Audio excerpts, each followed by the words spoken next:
On the day Andrew Zelensky confesses his feelings to the pretty transfer student, everyone thinks I'll break down. They expect me to come running while crying and trying to stop him. I don't show up even after he confesses, though Andrew has no idea that while he's busy confessing, I'm wearing his roommate's hoodie and sitting on his roommate's bed. I look at his roommate innocently and ask, "How are we going to sleep tonight now that I've wet your bed?" Spencer Lithgow looks away from me as his Adam's apple bobs. He throws a towel at me. "Go dry your hair. You can sleep once I've changed the sheets." Chapter Andrew Zelensky was planning on confessing his love to the pretty exchange student. He went around and made sure everyone would keep this a secret from me. What he didn't know is that a meddling classmate had informed me long ago. After all, everyone knew I liked Andrew, and it was a dream of mine to marry him. It was love at first sight for Andrew. He had serious feelings for that girl from the start. People assumed I was going to make a huge fuss, cry, throw a fit, or even threaten to hang myself. This kind of drama-filled love triangle was catnip for everyone, basically. So, they were all waiting for me to cave and go kick up a stink. Sadly for them, I never made an appearance, not even after Andrew had successfully professed his feelings. A huge crowd had gathered to watch the proceedings but was now starting to lose interest. Even Andrew's face was looking a little glum. With one arm around his new girlfriend, he took out his phone. He frowned when he saw that there was not even one call or message. Then, he turned to address the crowd. "Dinner's on me. Everyone here's invited." The crowd of students shouted with joy hearing this. Finally, I, who had been standing behind a tree, walked out. An eagle-eyed student spotted me and immediately yelled, "It's Kaylee Johnson. Kaylee's here." I knew it. I knew there was no way Kaylee could stay away.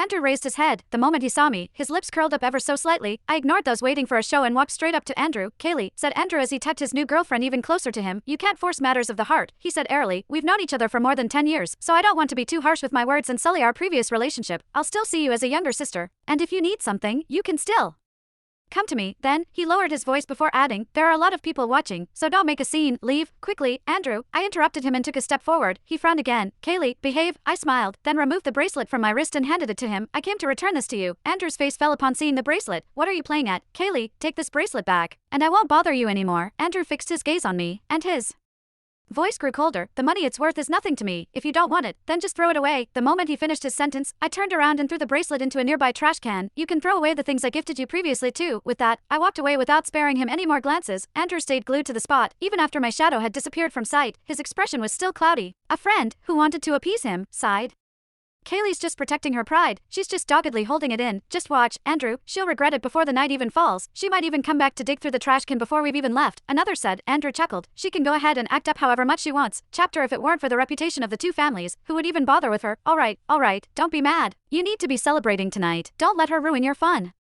Andrew turned his gaze toward his gorgeous new girlfriend and promptly discarded the thought of the annoying Kaylee from his mind. After all, by tomorrow, he thought I would be acting as if nothing had happened again. He thought I'd be waiting for him at his dorm and pestering him to go to class together like usual. He had already seen similar antics from me in all these years. The rain was pouring down while I was walking along the riverside. I stood under my umbrella in the rain, thinking about the dreams I had a few days ago. In these dreams, I had caused a huge scene